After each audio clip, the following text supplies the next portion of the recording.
Good afternoon, everybody. This is Phil, and I'm doing a quick video about the progress of Trill of the Red Robin. I'll say this: only one time have I felt before so inspired and so elated, literally euphoric for days for the work I was writing and I was completing. And it escapes me now.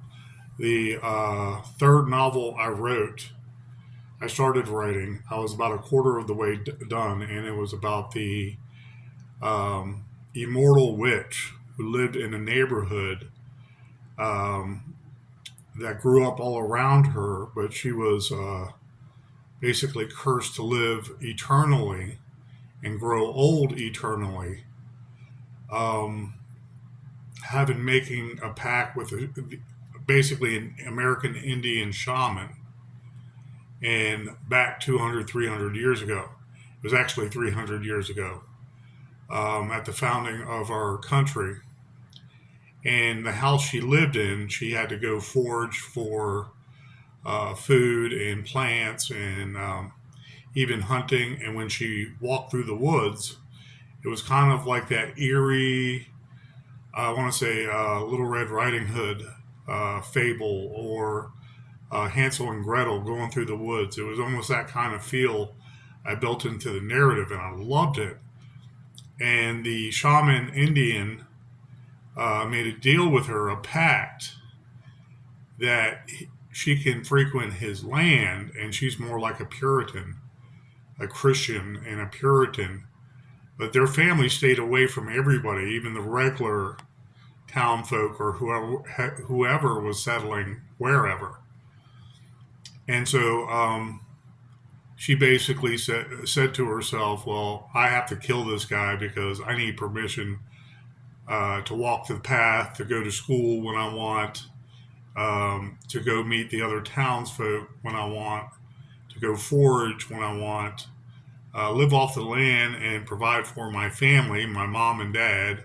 So she ended up killing, betraying the Indian, and he already put a curse on her should anything happen to her. Um, and so she was forced to become basically a witch in her own right with her own powers, and she would live eternally. But she had to renew her vim and vigor, so to speak, her ladyhood every 30 days, or she'd be really old and decrepit at the end of that 30 days. So I showed the town build up around her in her original house. And I love doing that. Just touching base on it. I'm not going into super depth about it, historically speaking, or anything based in a historical fact. But the essence of time and change, I loved showing. And then that was my favorite work I did.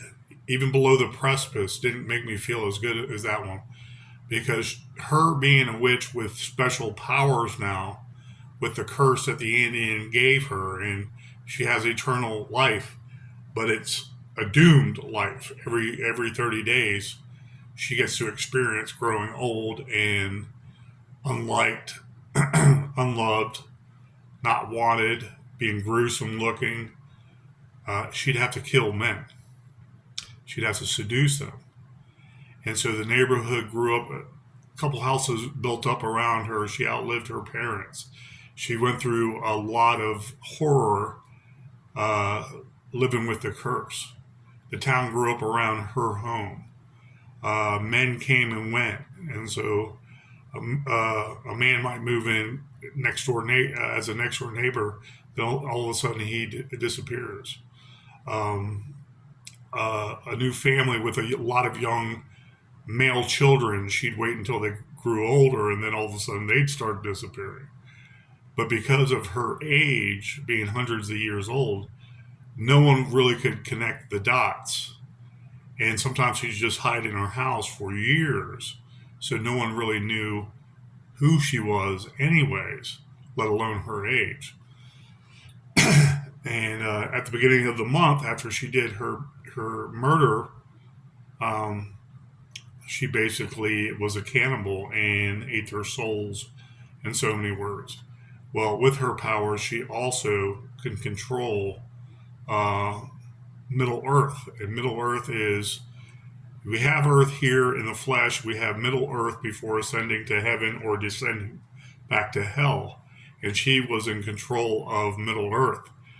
So there was a little to leave to the imagination when she took her souls. She was more empowered, or she got more power, and she can mess with men, she can mess with women, she can mess with regular mortals, fighting them in their dreams, and starting to control them and harass them and really terrorize them. And so this one gentleman moved in beside her, and he was like, "Wow, she's really attractive." Seeing her in the window, and it was kind of like that crush, that adult crush with a young male adult sees this beautiful woman that might be out of his league. It's like, wow, she's gorgeous. How do I make myself known to her? How do I go up and speak to her and ask her out? Or do I just sit here and be a voyeur and, peep her out occasionally? And I don't mean like the nasty peeping Tom, but I mean just keep his eyes on her because she was beautiful. She was blessed with beauty because of her eternal life, but she had to feed that every month with a couple of souls. But what did I call it? Midland Earth, I think I called it.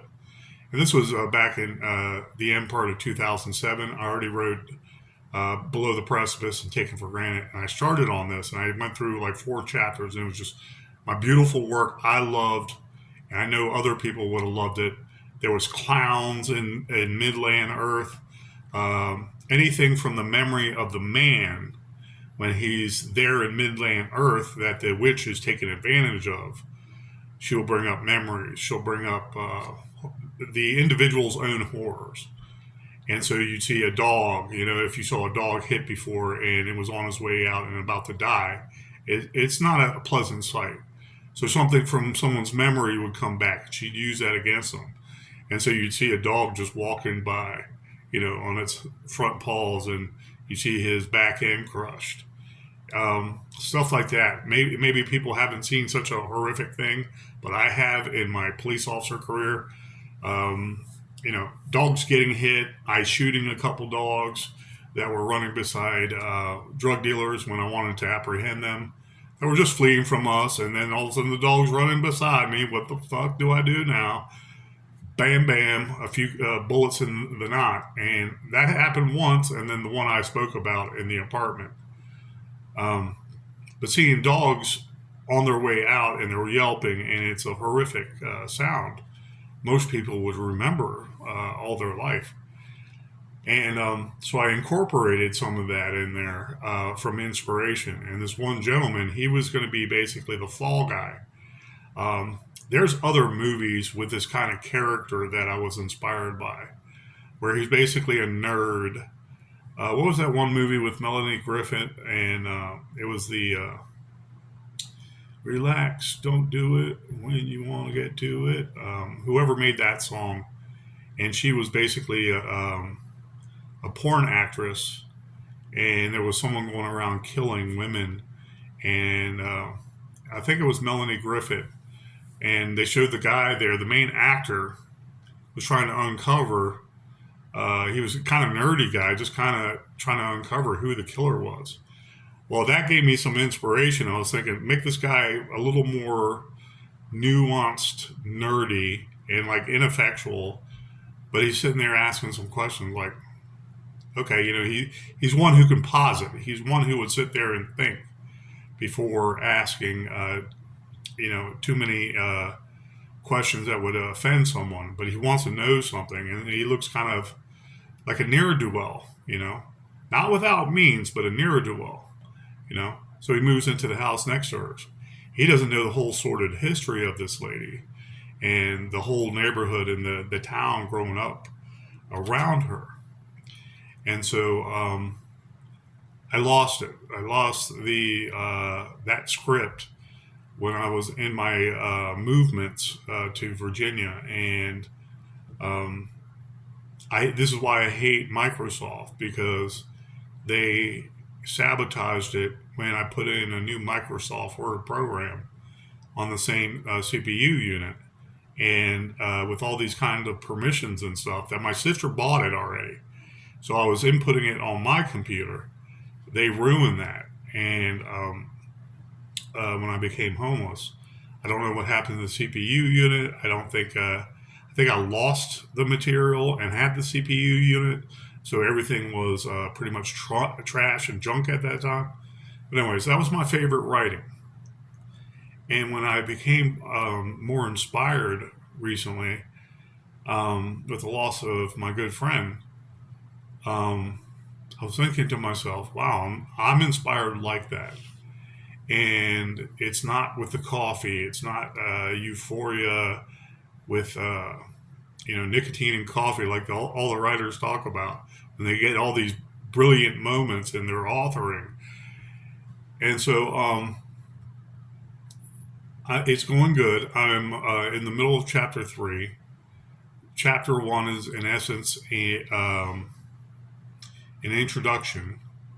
And um, the first paragraph I've wrote and worked over some. And I'm just going to read the first couple pages to basically issue in.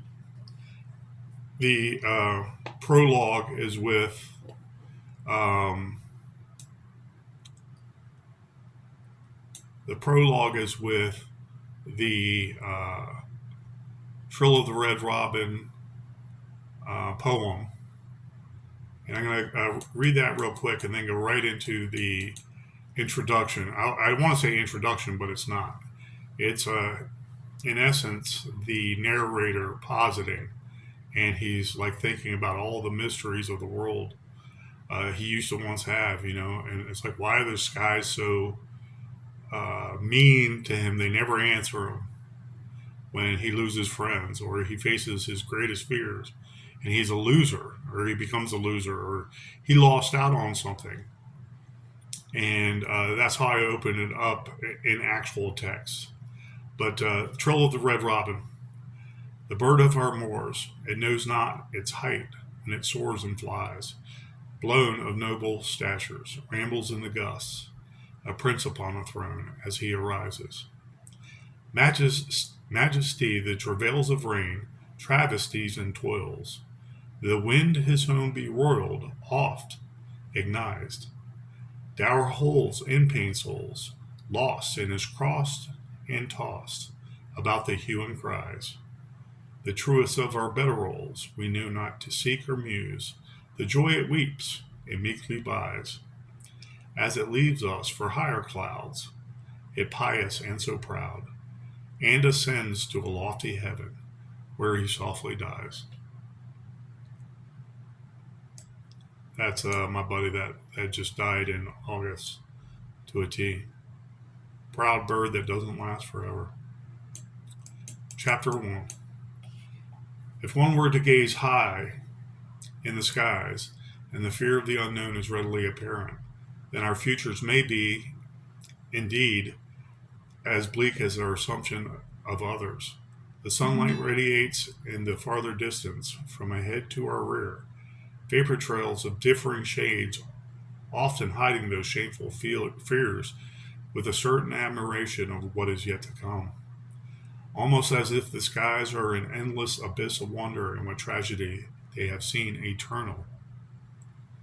What is it then when the blue expanses never answer, but they are always changing in chaos, a smirking and smiling at us? Is it the fears we hold dearest in our hearts that define us, that mold us, that becomes us? Or is dealing with them and offering deadly blows with the off chance they never return again, all we may ever hope for in life? My eyes burn at the thought, almost drugged and quite sedate, that all we do is rise, and all we do is fall. No heart pure, and maybe no heart everlasting. And so it is, they say, the medication and endless amounts of pills they expect me to consume piling up under my rubber bed. It has been days since I have slept, and the hospital cot is not my nightly rendezvous of lascivious gratification. Quite the opposite. I sweat a lot, I wake, I hate what I forgot and know I am hiding from, and I undoubtedly forgot if it was very bad or not. And not having my rolled smokes is indeed a bummer. The morning meals suck, and I forget large iceberg sized blocks of data they call memory in my mind. All I really remember was walking the streets aimlessly, and a few trucks tried a forward pass and go ahead touchdown up the one hole to my six. Yeah, I can hear it now. Highly decorated ex cop gets arrested, news at six. But here I am, and there was life, and it just stared at me, through me, in me, all around me. It's suffocating me, it's shredding me, it eviscerating me whole and in tatters. Even the doctor in front of me understands me and doesn't know me from Adam, or from Eve for that matter. But still, he looks at me with such disdain and says things I intake, decipher, compute, and then blurt back out as I hit that dastardly brick wall they call a psychological break. Somehow it makes sense to them. Somehow, even in the darkest of nights, in the deepest of space and embedded in the silence, it all makes very good sense to them. I get it. Maybe we all have been there. Maybe we all have hit the death wall of our inner workings, whether it is a break from reality or when being caught red handed with hands stuffed up to our elbows in cookie jars. It is just this bleak room I chillingly cringe away from now, feeling its imminent and smothering powers of isolation and laying enslaved in total silent self-immolation. Excuse me. The audacity of me to figure it out when that truck hit me, and all I recollect was some desolate hole and abyss of nothingness. Excuse me. And abyss of nothingness dangling right in front of me everywhere, and viscously disappearing when I focused as best I could. The harder I stared, the swifter the wall became. I pulverized to blackened tears. Nothing. Blank. Empty. Nothing but black silence. The horns blaring was the last of what I recalled when waking from the week before. The trickles of rain, electric fumes, and miniature screen scenes of melancholy exasperations playing and freezing me to my core. With the tractor trailer slamming on its brakes and screeching to a bumpy stop. I don't like to think of myself as a speed bump that stopped that man driving that 18-wheeler behemoth, but from its side snouts and metal wheels, jets of heat torched my upper eyes out, and I was knocked loopy. Even the roar of the air brakes could be heard miles away, no care for the thump and thud that occurred. Really, as the stars subsided and I came to, no one there I knew or could pick out of a lineup. If it weren't for the faceless whomever I couldn't recognize to this day, even my abrased, rub-raw back and smoldering shirt was of little consequence. The water drowning me was surely unexpected, but needed. I choked grotesquely unabated, and the odor of the heated flesh nauseating other passers-by, and hyperventilating through an oxygen mask was of little avail. The red strobe lights hypnotizing me in the ambulance like morphine. Dude, I thought to myself, did you have to use the whole 4-inch hose on me? Signs of life? Signs of life? Hello? In bits and even smaller dice pieces, I vaguely recall looking up at the coagulated oil truffles on the undercarriage of that truck and juxtaposing for all of a second. Well, that didn't work. I finally found out what it truly means to be hit by a Mack truck. It was stupid, I know, but that's all I knew at the time, along with that lurking shame and guilt, we all just tuck way deep, deep down inside, out of view, or we totally dismiss outright. Who, me?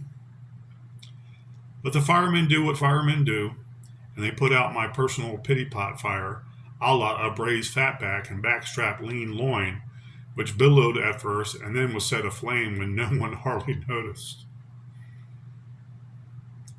Salutes to the first responders out there, when trained as they are in first response treatment of wound care and overall maladies, to including drowning. Much of that day was a blur, and when it strikes me, only the feelings I remember succinctly and like a cut.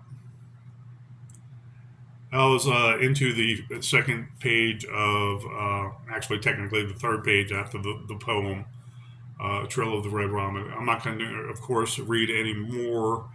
It's just progress with the new computer and setup I have, and this nifty, really fun, multicolored Christmas chasm or Christmas plasma light, I call it, fluctuating with all the colors of the spectrum. And I'm doing about, at a 16-word font, it's probably closer to 350 words per page. And when I come in with free time, I just dot down a page or two. And then I review it after taking a breather or taking a nap because I'm working midnights. And I'm making progress on it, and it's where I want to be. I would like more free time without the overnight shifts. My body would also work better and be healthier, and not gain so much weight and eating during the day when you have to go to sleep finally. But making time for it with overnight shifts is a little harder than it used to be back in the days of below the precipice and taken for granted. So I love the progress of Trill of the Red Robin, and it's going to be one of the best works ever done. And that's that. I'm proud of it, and it's going to be a book for the century for people to marvel at. Much like, I want to say, Grapes of Wrath, One Flew Over the Cuckoo's Nest, The Great Gatsby, was the one with the kids around the campfire. Talk about, getting better sleep overnight instead of working overnight, then you know what I mean. That kind of brain fog that lingers, especially post-COVID, almost a year later, a couple months before the anniversary date of Steve passing. So this is going to be a good tribute. I'm very proud of it. This will have a lot of conflict in it with negative characters, much like One Flew Over the Cuckoo's Nest, much like Below the Precipice, and the main character interacting with people that are not altogether, I want to say, healthy, for lack of a better term, and they have their own issues as they're giving help with their job, and the main character, his job also, giving help to members of the IDD community. And I want to bring out some of the characteristics, if not characters, in a very professional, very kind way, because there's no issues there. There were some clients that give inspiration to a lot of negative that were practically arrested or practically taken to another, I want to say, the hospital up in Western State, Stanton, Virginia, I think it is. But those are just some of the guys that weren't there long in a program. A lot of the characters and a lot of good friends who can't speak for themselves. I want to bring some of their heart out to light. I want to do them justice. And again, it's all HIPAA protected. It's all going to be tastefully done. And there's some characters I have that have one personality, but a lot of their characteristics are from multiple friends in the IDD community. And they're just loving guys with their own quirks, with their own ways of joking with you, with their own fallibilities, their own frailty. I hate saying that word, frailty, and what have you. And it's just going in a direction I like. The issue and the conflict is going to be with the establishment, not any one person per se, but a lot of policy, a lot of wrong policy, a lot of I want to say punitive reaction from people during COVID. And I only scratched the surface of three chapters in. So looking at a font now of 18, it's better and it reads better. Okay, my eyes are not good focusing on bright light when it's just my eyes burning, but it's well written and it's better than I can read it. I put it to you that way. This is a good one, and I look forward to it being completed. Um, Other news: the disappeared is still being worked on. I don't know its outcome. It might not be accepted. Some of the things throwing everything together, some of the poetry, some of the shorter stories, shorter novellas. Some were longer, like the disappeared novella itself was 150 pages.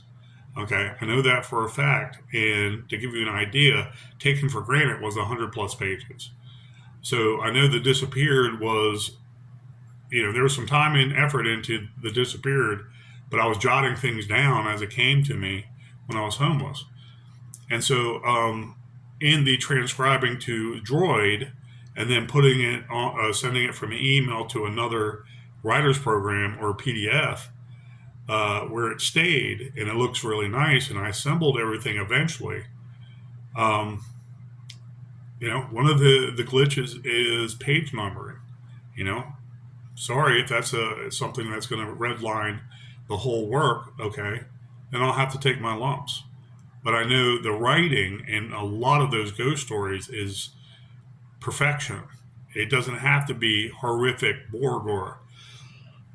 It shows personalities interacting with each other. It shows the conflict.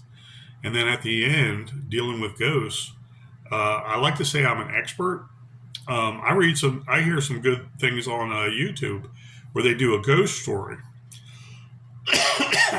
and it's more theatrical, and it is some eerie stuff, but it's not realistic because it's eerie, and they bring in a lot of I want to say props when they're narrating, something that occurred in the woods, and then what happened. But referring to just ghosts from a normal point of view of people that don't believe in ghosts and making that more real, and how someone would actually see something when they can't answer what transpired, but they know it happened and they're describing it to you. That's the way I like to bring out a ghost story. You know, our own fallibilities come and they catch up to us, but it's actual ghosts that are infecting the pain and the revenge, seeking their vengeance. Anyways, the disappeared is still being looked at, and then another big reputable publisher, I'm kind of proud of. I looked at their site and they got some big wigs there. They got some tough cookies that have been writing all their life, 50, 60 years. Real elite authors. And if they don't get the disappeared and a lot of my humor with letters, a house built on letters and house made of letters built on shaky grounds, and stuff like that, and rapping and what it means to be rapping with actual rhyme verse and everything, but it being off kilter a little bit and still making sense. Then if they don't understand that, I'm sorry. It's supposed to be entertaining, and someone be in that mindset. Wow, what the hell was this guy seeing when he wrote this rap? House made of letters on shaky ground, and it's like that was just a dream. The actual glass house with the golden tint of the setting sun coming in through it, and I walking in there and feeling the glass underneath my shoes crunch was an actual dream. And when I got up the next day post surgery, I wrote it. I remember I was disabled. It might have been even one of the times I went to the hospital where I found out my colon was initially damaged. I was laying there and I wrote it, just rhyming verse thrown to the wind, and I loved it. And if someone reads it, they'll understand it with the visual imagery. It was not pleasant. Sometimes the dreams we dream, we see the actual scene, but it's those feelings around the scene that you have to pay attention to if you read your dreams.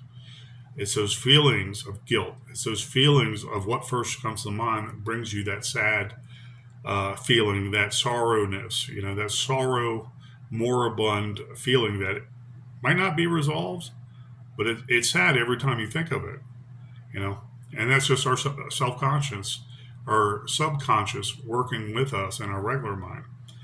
Well, I've told the story of Dr. Gribben before. If you can write your dreams that you have or nightmares, you can author anything. I truly believe that. And so, little tests I do is I had a weird dream. It kept me up the rest of the morning. I didn't go back to bed. Then I sit there and doodle with what I saw. Can it be a rap? Can it be a rhyme, a kind of a free rhyme rap? Like you're rapping against someone and you guys are exchanging words. But anyways, it was fun, and it's getting looked at by two people. Okay, two big publishers. Okay, and I'll wait for the best. I don't know what's going to come of it. I might not become rich of it, but I know Trill of the Red Robin, Below the Precipice, Taken for Granted, and the Disappeared ensemble is a lot of the best that's out there right now. And there's good writers. I don't knock most writers. What I don't like is a lot of books nowadays have this cartoonish stuff, especially the horror, the sci-fi, the crime suspense. You see these cartoonish soft covers, and it's like, really? Seriously, I can write a crime novel if I wanted to in one setting, probably within a month, if given the time. One, but I wouldn't need to research anything like a lot of people do, like the James Pattersons of the world. And the Mary Mary, I read that and I was not impressed. Um, his characters, I wasn't really impressed with either, and there was a lot lacking. But I'm not dissecting his work. I'm just saying that I can come from my heart with a criminology background and seeing crime on the streets and seeing, the inspiration of bad people do to each other, and it would come naturally, making a suspense drama, suspense crime, what have you. So, anyways, guys, that's it. This video is about 30. It's going to be about 34 minutes long. And I just wanted to touch base. Trill of the Red Robin is wonderful, and I'm writing every day now. So I'm doing, even with the smaller font, and you're doing 1 page or 2 page. It's a lot more when you put it to 18 font, and it's pleasant manuscript to read. It really is. And like I said before, don't speak the best, but I love writing, and that's why, from a loud family. Anyways, thank you guys. Please have a great day out there and enjoy the rest of your week. Be safe now. Take care.